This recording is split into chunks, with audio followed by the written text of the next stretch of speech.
خوش آمدید کہتے ہیں آپ کو آپ کے اپنے چینل میں ملا پور کا سائن ایپیسوڈ 5۔ یہ اپنی عرضی پیش کرنے کا بہترین موقع تھا۔ میں اسے کسی صورت ضائع نہیں کرنا چاہتا تھا۔ چنانچہ ہاتھ اٹھا کے سر کو جھکا کے رب سائیں کو پہلی بار چٹھی لکھنے کا ارادہ کیا۔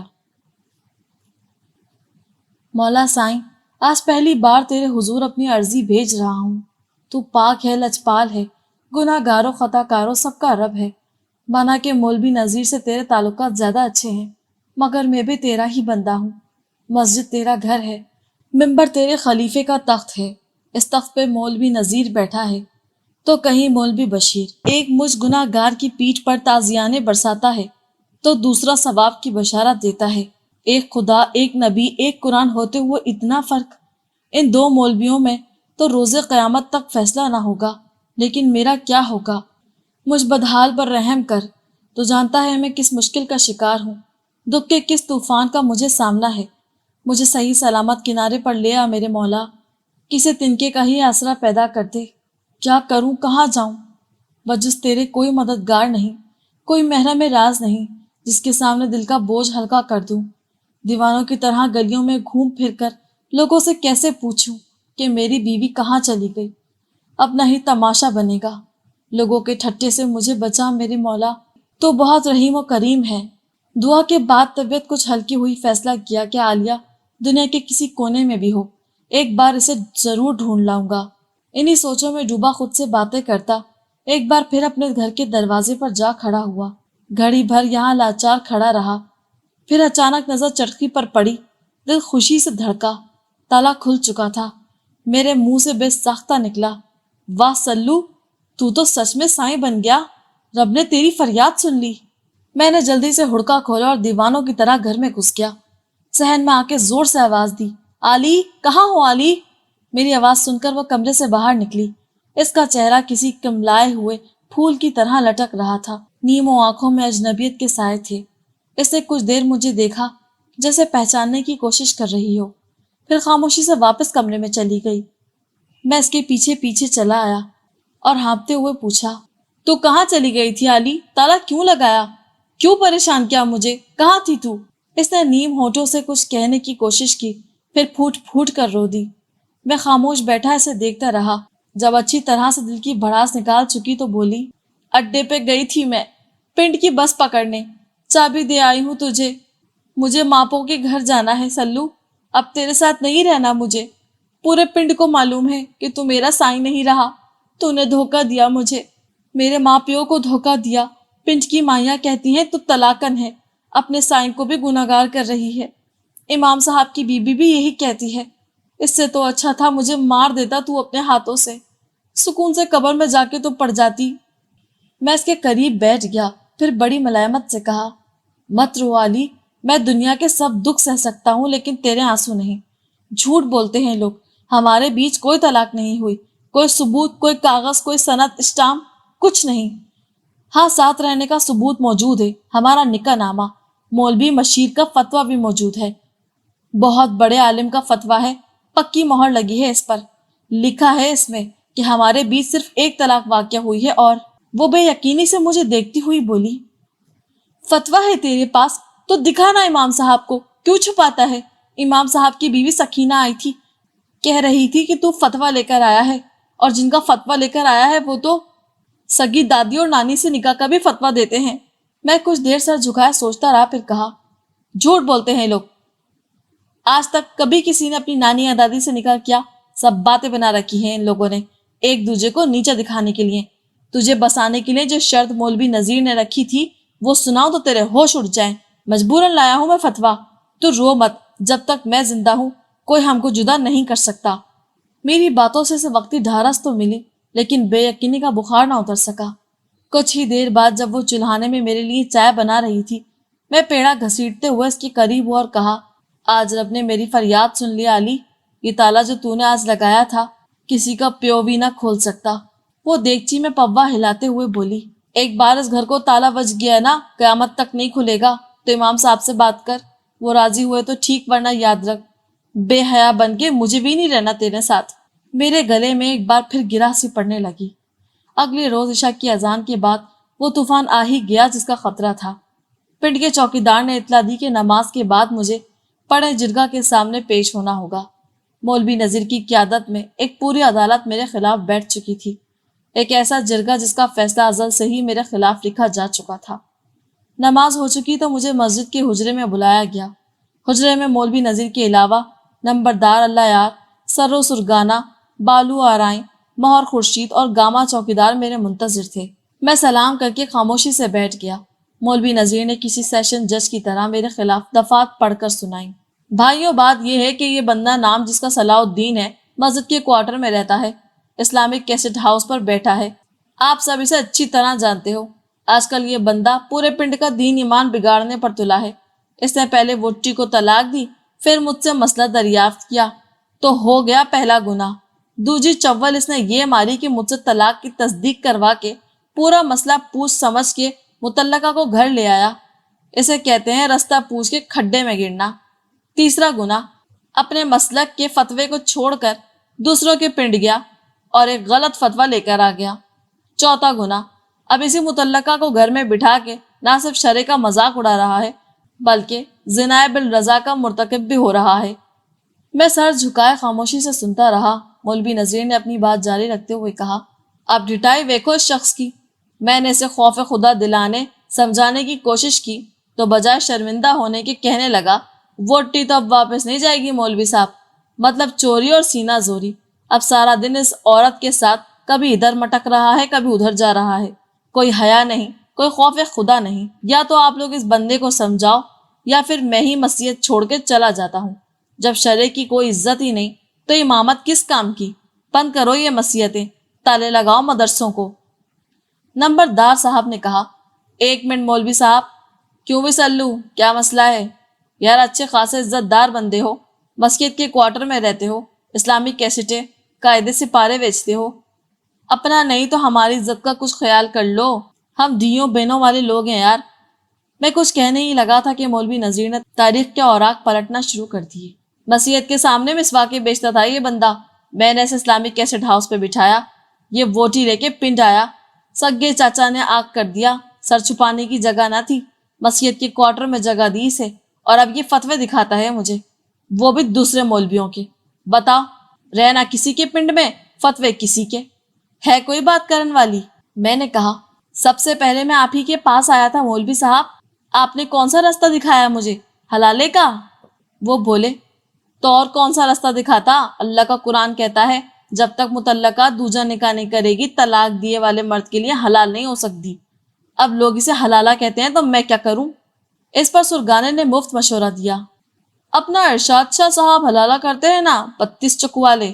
چوکیدار صاحب اور مہر خورشید نے آہو آہو کر ان کی تصدیق کی، مگر مولوی صاحب پھر کود پڑے، لیکن شاہ صاحب 7 روز کا وعدہ کر کے عورت کو 60 روز تک گھر میں بھی رکھتے ہیں۔ وہ طیفہ سنار ہے نا، 17 چکوالا، اس کی بیوی تو آج تک واپس ہی نہیں آئی۔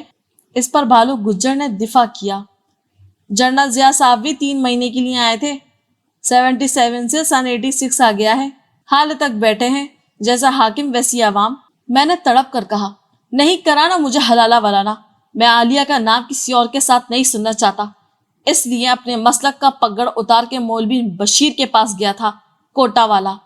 آخر اس فتوے کو مان لینے میں مسئلہ کیا ہے؟ مولوی صاحب بولے، بہت بڑا مسئلہ ہے پتر، مسلک لگام کی طرح ہوتا ہے، لگام نکل جائے تو گھوڑا بھی اڑیل ہو جاتا ہے، مالک کی پرواہ چھوڑ دیتا ہے۔ تو پھر بھی انسان ہے، اشرف المخلوقات ہے، مسلمان ہے، ہمارا ایک مسلک ہے، ایک امام ہے۔ میں نے کہا، وہ خود امام ہے ایک مینارہ مسجد میں۔ اس پر مولوی تڑپ اٹھے، امام یا پیش امام؟ پتر 7 مناظرے جیتے ہیں میں نے مولوی بشیر سے، ہر بار کنڈ لگائی اس قسم کی، لیکن تو نے میری کنڈ لگوا دی اس غیر کے آگے۔ بالو آرائی نے تیل چھڑکا، صرف آپ کی نہیں مولوی صاحب، پورے پنڈ کی کنڈ لگوائی ہے اس نحش نے۔ میں نے کہا، یعنی آپ لوگ صرف اپنی کنڈ بچانے کے لیے میرا گھر توڑنے چلے ہو؟ کمال ہے۔ سوچو، میں تو مرد ہوں، اوکھی سوکھی کھا کر گزارا کر لوں گا، عالیہ کا کیا ہوگا؟ غریب ماں باپ کی بیٹی ہے، مر جائیں گے وہ لوگ، اگر بہت ہی بڑا گناہ ہو گیا ہے مجھ سے تو سنسار کر دو، 80 درے لگا لو، میں اف بھی نہیں کروں گا، لیکن میرے گناہ کی سزا اس غریب کو مت دو، اس کے ماں پہ مر جائیں گے، وہ مر جائے گی، اگر ایک فتویٰ لے ہی آیا ہوں تو مان لو اسے۔ مولوی صاحب تاؤ کھا کر بولے، او پائی کیسے مان لیں جس بندے کا کوئی امام ہی نہیں، کوئی اگا پیچھا نہیں، کیسے مان لیں اس کا فتویٰ؟ کمال ہے وہی۔ میں نے کہا اگر اس کا کوئی امام نہیں تو آپ کا امام بھی صرف آپ کی ضد ہے، اور اس ضد میں پس رہے ہیں ہم غریب لوگ، کہاں جائے؟ ہر رستے پر ایک کھڈا کھدا ہوا ہے، پھر جب کوئی غریب اس کھڈے میں گرتا ہے تو بجائے اسے نکالنے کے اوپر سے اور مٹی ڈالنے لگتے ہیں۔ مانتا ہوں مجھ سے طلاق کا گناہ سرزد ہوا، یہ بھی مانتا ہوں کہ میں نے بارڈر پار جا کر دوسرے مسلک کا دروازہ کھٹکایا، میرا خیال تھا کہ میرا گھر بس جائے گا، اللہ کے دین میں توبہ کا کوئی دروازہ کھل جائے گا، مگر جب دروازہ کھلا تو سامنے آپ لوگ کھڑے تھے ایک نیا کھڈا کھود کر۔ معاف کر دو بھائیوں، بخش دو مجھے، تھک گیا ہوں میں بھاگ بھاگ کر۔ مور خورشید نے کاروائی سمیٹتے ہوئے اشارہ کیا، عالیہ کو اس کے پنڈ چھوڑاؤ سلو، نہ خود گناہ گار ہو نہ ہم سب کو گناہ گار کرو، یہی دینداری کا تقاضا ہے۔ اگر دیندار لوگ ہی شرع کا خیال نہیں کریں گے تو باقی پنڈ والے تو دھوتی موڈے پر رکھ لیں گے۔ مولوی صاحب بولے، اور اگر ووٹی نہیں چھوڑنی پھر مسلک بدل لے، کوٹا والے جا کے غیر مقلد ہو جا، پھر بھلے داڑھی دھنی کر بڑھا شلوار گھٹنوں تک چڑھا، ہم نہیں پوچھیں گے تجھے، اپنی مرضی کر۔ میں نے جیب سے چابیوں کا گچھا نکال کر پھینکتے ہوئے کہا، یہ رہی کوارٹر اور دکان کی چابی، مسلک کی اجلی چادر پر لگا یہ داغ کل سویرے مٹ جائے گا، چھوڑ آؤں گا اس کرما سڑی کو اس کے پنڈ اور واپس بھی نہیں آؤں گا۔ اس رات سردی قدرے کم تھی، آسمان صاف تھا اور چاند پورا چمک رہا تھا۔ میں نے چارپائیاں باہر صحن میں نکالی اور انہیں ساتھ جوڑ کر اوپر ایک بڑی مچھردانی لگا دی، پھر ٹیپ ریکارڈر آن کیا اور گانوں کی کیسٹیں اٹھا کے باہر لے آیا۔ یہ سب انتظام جرگی کی تلخی مٹانے کے لیے تھا۔ کل کیا ہوگا یہ بھول کر میں تازہ دودھ لینے بخشو دودھئی کے ہاتھ چلا گیا۔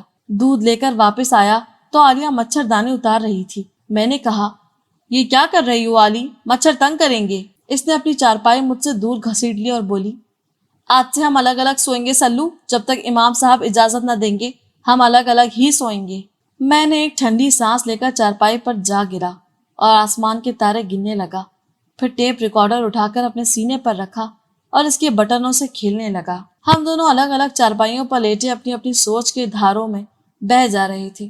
میرے کانوں میں مولوی بشیر سلفی کے الفاظ گونج رہے تھے، دیکھ صلاح الدین، رب کا فرمان ہے کہ بیوی تم سے بغاوت کر کے کسی اور سے یارانہ قائم کرے تو اسے تنبیہ کرو، پھر بھی نہ مانے تو سختی کرو، پھر بھی نہ سنے تو بستر الگ کر لو، پھر بھی وسع بانا ہو تو دونوں خاندانوں سے ایک شخص صلح صفائی کے لیے آگے بڑھے، جہاں تک ممکن ہو تصفیے کی کوشش کرے، پھر بھی بات نہ بنے تو مرد صرف ایک طلاق دی، وہ بھی اس وقت جب عورت حیض و نفاس سے پاک حالت میں ہو، پھر جب دوبارہ پاک ہو تو بہتر ہے رجوع کر لے، اگر بات نہ بنے تو دوسری طلاق دے، پھر ایک حیض تک انتظار کرے، اس کے بعد یا تو احسن طریقے سے رجوع کر لے یا اچھے طریقے سے جدا کر دے۔ طلاق کے 3 فائر عورت کو گھر سے بے دخل کر دینا جوہلا کا طریقہ ہے۔ ہم کیسے مسلمان ہیں کہ پہلے بنا سوچے سمجھے طلاق دیتے ہیں، پھر خالی بستر پر تڑپنے لگتے ہیں۔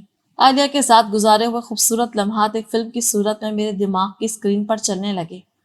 کتنی پرسکون زندگی تھی، ہم دونوں کا بس پہ ساتھ ساتھ بیٹھ کر پنڈ دھوبیاں جانا، وہاں سے مکئی کی چھلیاں گھنے اور مالٹے لے کر آنا، دن میں کئی بار دکان کا شٹر گرا کے میرا گھر میں چلے آنا، لسی کے ساتھ رات کی 25 تندور کی روٹی کھانا، عالیہ کا کوئلوں پر بھنے بینگن اور کچے تربوز کا بھرتا بنانا اور ہمارا مل جل کے کھانا۔ چھوٹی عید پر ہم امام بخش ترخا کے ہاں سے سیویوں والی مشین لے کر آئے تھے، کتنے مزے کی سیویاں بنی تھی۔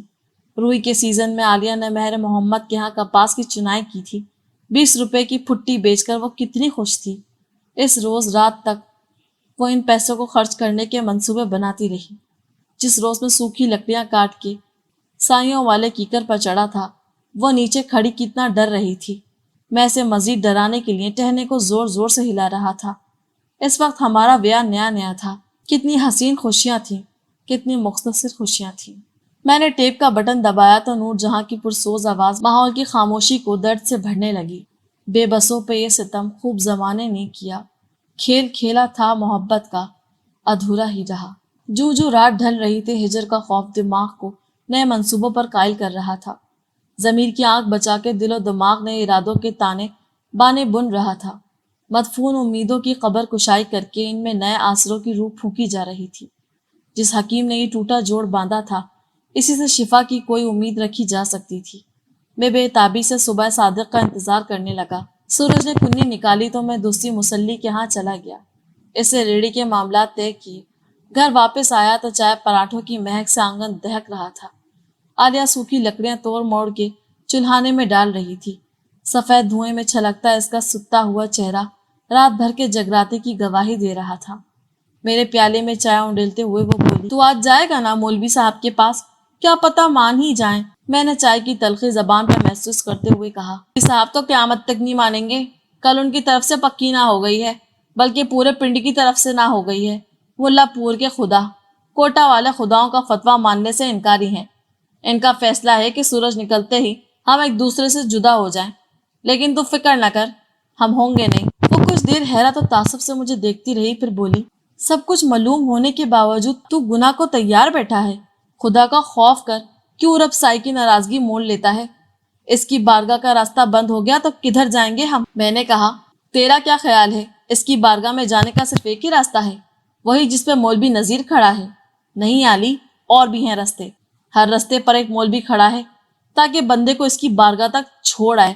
خدا ایک ہی ہے، راستے الگ الگ ہیں، ہم کوئی سکھا راستہ پھڑ لیتے ہیں۔ وہ دھواں دھواں چہرے سے مجھے تکتے ہوئے بولی، تیری باتیں سمجھ میں نہیں آتی میرے، ڈرنے لگی ہوں میں، خود بھی کافر ہوگا اور مجھے بھی کرائے گا۔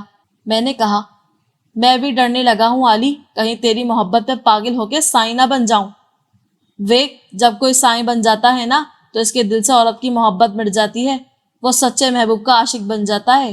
وہ بولی، تو بھلے کچھ بھی بن جا، پر مجھے چھڑ کے آ واپس، نہیں رہنا اب اس پنڈ میں، روی ناراض اور جگوی۔ میں نے کہا، میں دوسری مسلی کو بول آیا ہوں، وہ اپنی منجیا ڈبے بگ سے دھوبیا پہنچا دے گا۔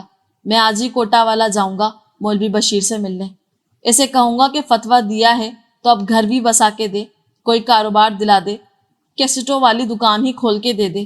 پھر ہم دونوں کوٹا والے چلے جائیں گے، نیا پنڈ، نیا گھر، نئی دکان، وہاں جگوی راضی ہوگا اور ربوی۔ عالیہ نے کوئی جواب نہ دیا اور خاموشی سے چولہانے کی راکھ کریدنے لگی۔ میری طرح شاید وہ بھی راکھ سے امید کی کوئی چنگاری ہی ڈھونڈ رہی تھی۔ میں اس روز عالیہ کو لے کر پنڈ دھوبیا چلا گیا۔ عالیہ کے گھر والوں نے بڑی حیرت سے ہمارا استقبال کیا، سوائے خاموشی کے ہمارے پاس کوئی اور بات نہ تھی۔ دوپہر تک دوسری گھر کا سامان بھی لے آیا۔ حالات ایسے تھے کہ کسی کو کچھ بتانا بھی مشکل تھا اور چھپانا بھی۔ میں نے عالیہ کو حوصلہ دیا کہ کوٹا والا پنڈ جا رہا ہوں، اللہ نے چاہا تو گھر و کاروبار دونوں کا مسئلہ حل ہو جائے گا، پھر ہم وہیں شفٹ ہو جائیں گے۔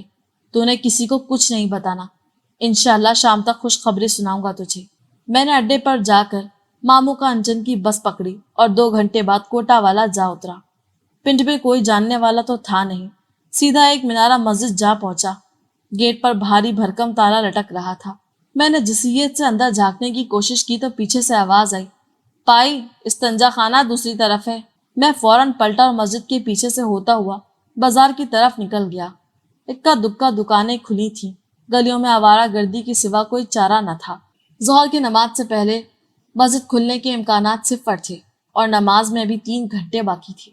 کچھ دیر بازار میں مٹر گشت کے بعد ایک شناسا شخص نظر آ ہی گیا، مولوی شریف سلفی۔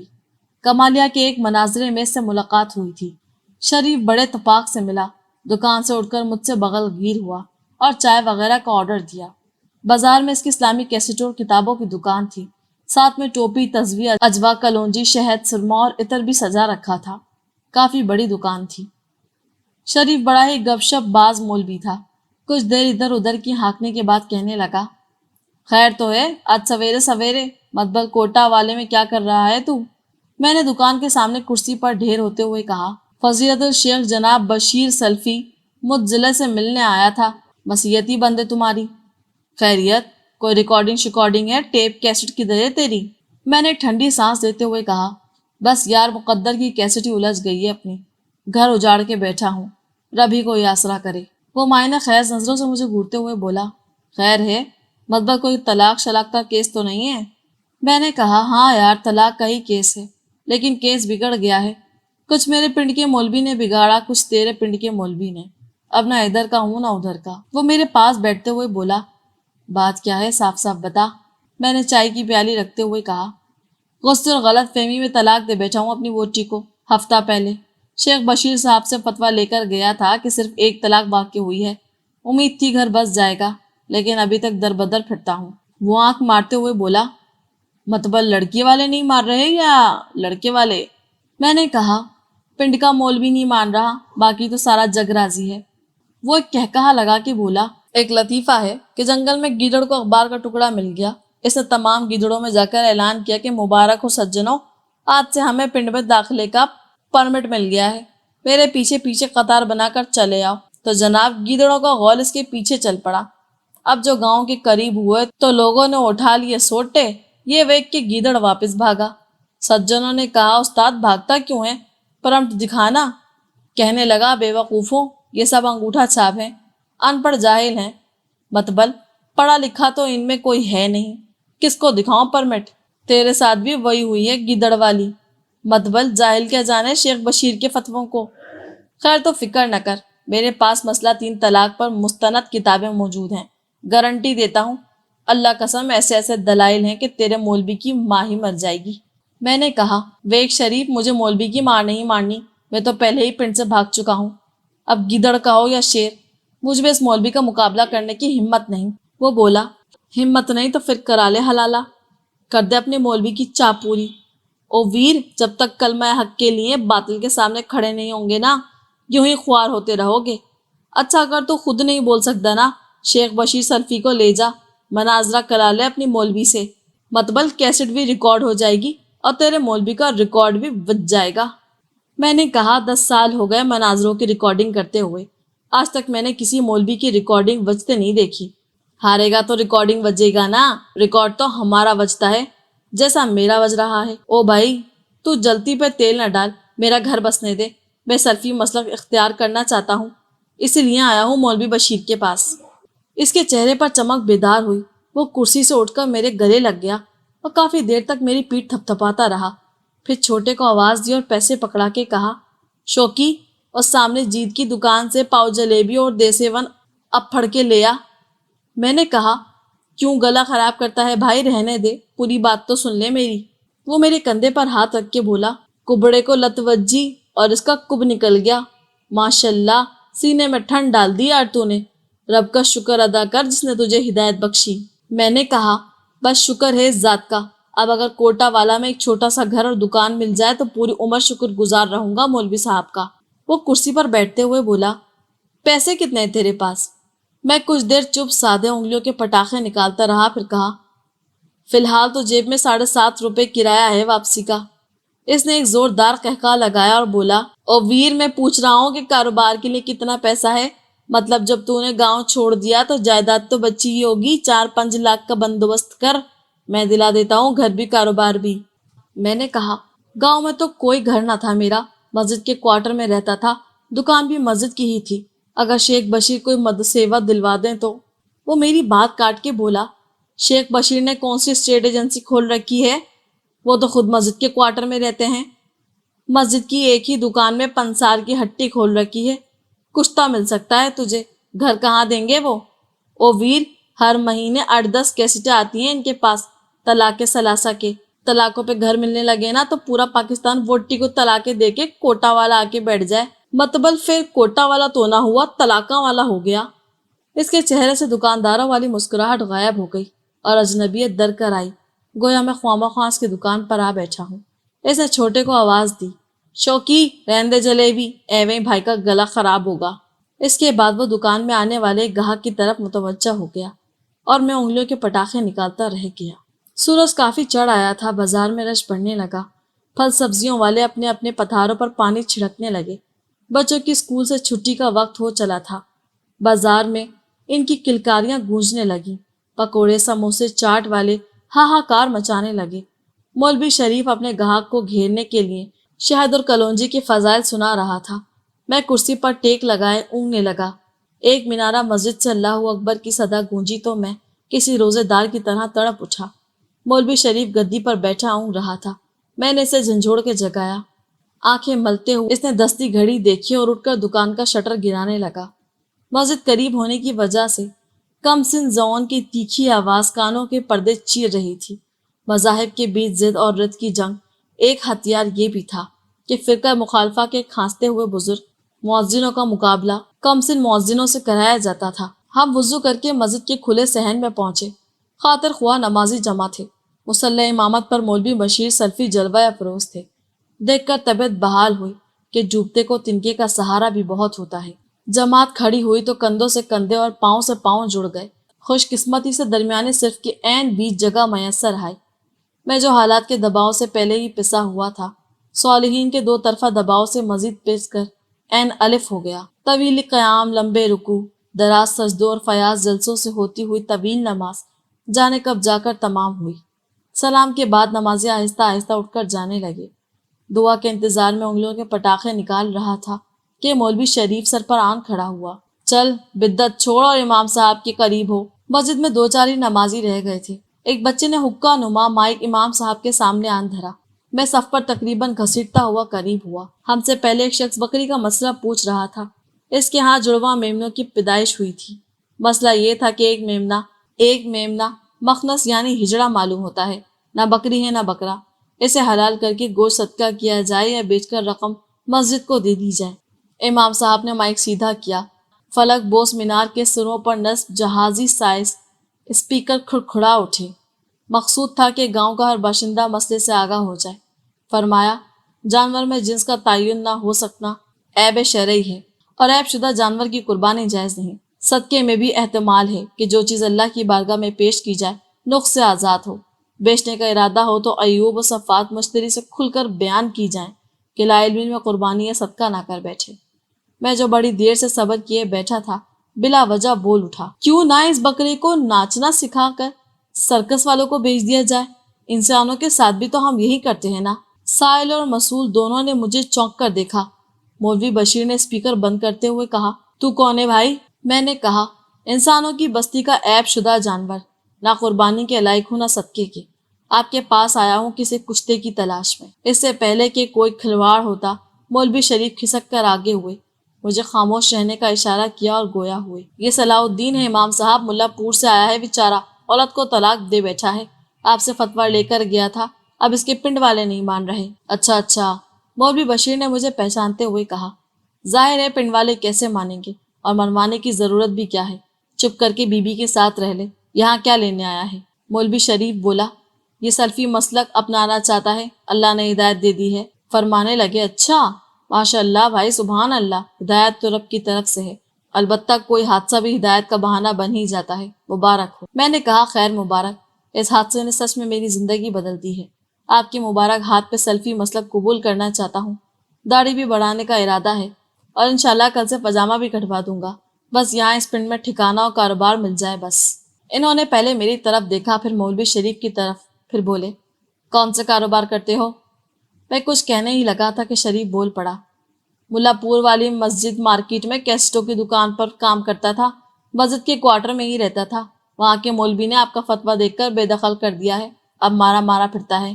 میں نے کہا، حضرت کاروبار ٹھکانہ سب برباد ہو گیا ہے، بالکل خلاش ہوں، بیوی کو اس کے میکے چھوڑ کر آیا ہوں، بس سر چھپانے کو جگہ چاہیے اور ساتھ کوئی چھوٹی سی دکان، باقی کام میں خود سنبھال لوں گا، انشاءاللہ قسطوں میں رقم بھی لوٹا دوں گا۔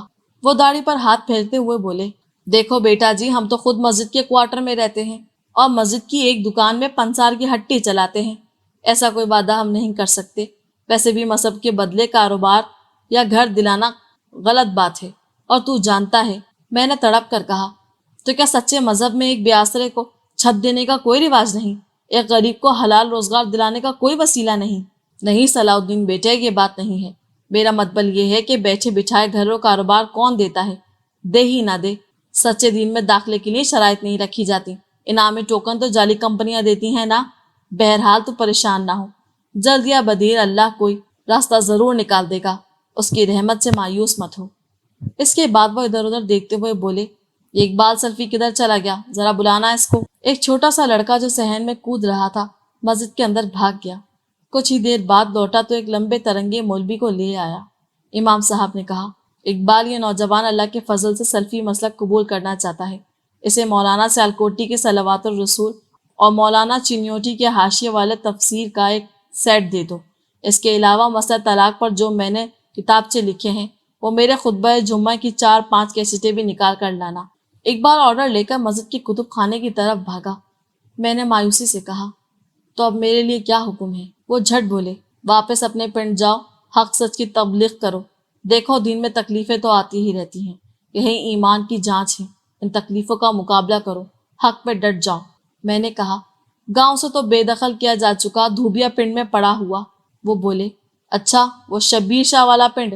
وہاں تو محنت کی بڑی سخت ضرورت ہے، شبیر بدعتی کا مول اکھاڑنا تو بہت ضروری ہے، لیکن پہلے تو اپنے گھر والوں پر محنت کر، یہ بہت اہم ہے۔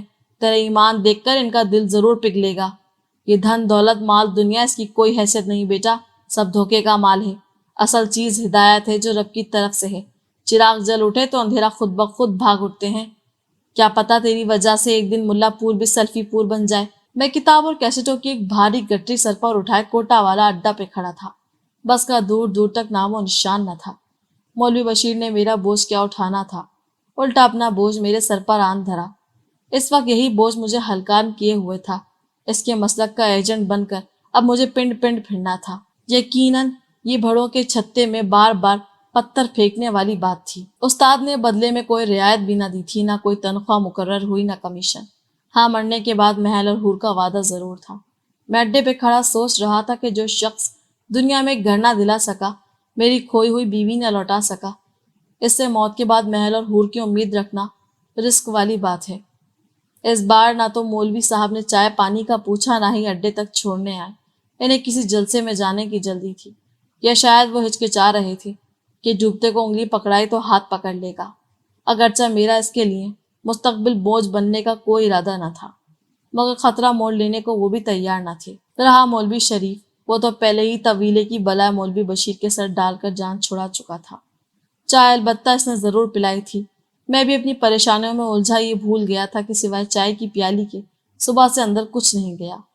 اڈے پر ایک ریڑھی والا پکوڑے تل رہا تھا۔ خوشبو نتنوں سے ٹکرا کر حلق میں جا اتری۔ پیٹ میں بھوک کا طوفان اٹھا تو ہاتھ خود بخود جیب میں چلا گیا۔ کل 7.5 روپے زر نقد ہاتھ آیا۔ بمشکل بس کا کرایہ تھا۔ خالی پیٹ سفر کیسے کٹے گا؟ بھوک کی بےتابی مجھے آہستہ آہستہ ریڑھی والے کے پاس کھینچ کر لے ہی گئی۔ میں اس کے پیچھے جا کر تیل میں تلے ہوئے پکوڑوں کو دیکھنے لگا۔ وہ شخص چھاننی سے انہیں الٹ پلٹ رہا تھا۔ ساتھ ساتھ وہ کبھی ہوائی چولہے کو پمپ مارتا، کبھی سفید ملیوں کو کدوکش کرتا، کبھی مٹھی کی ہانڈی میں لکڑی کی ڈوئی چلانے لگتا جس میں پودینے کی سبز چٹنی تیار ہو رہی تھی۔ آس پاس کوئی گاہک موجود نہ تھا۔ موقع غنیمت جان کر میں قریب ہوا، گٹری پنچ پر رکھی اور اس بھائی کے کان میں کہا، بھائی مسافر ہوں، پیسے نہیں ہیں، 1 پلیٹ پکوڑے مل جائیں گے؟ وہ یکدم پلٹا جیسے بچھو نے کاٹ لیا ہو، پھر ناگواری سے بولا، ابھی نکالے بھی نہیں اور مفت خور پہلے ہی آ گئے۔ میں نے گٹری کھولی، پھر ایک کیسٹ نکال کر اسے دکھائی اور کہا، بھائی میں مفت خورا نہیں ہوں، کیسٹوں کا کاروبار ہے، آج دھندا نہیں ہوا، تم یہ کیسٹ رکھ لو، بازار میں 15 سے کم نہ ملے گی، بالکل اصلی ہے۔ اس نے کیسٹ کو الٹ پلٹ کر دیکھا اور بولا، اس کا کیا کروں؟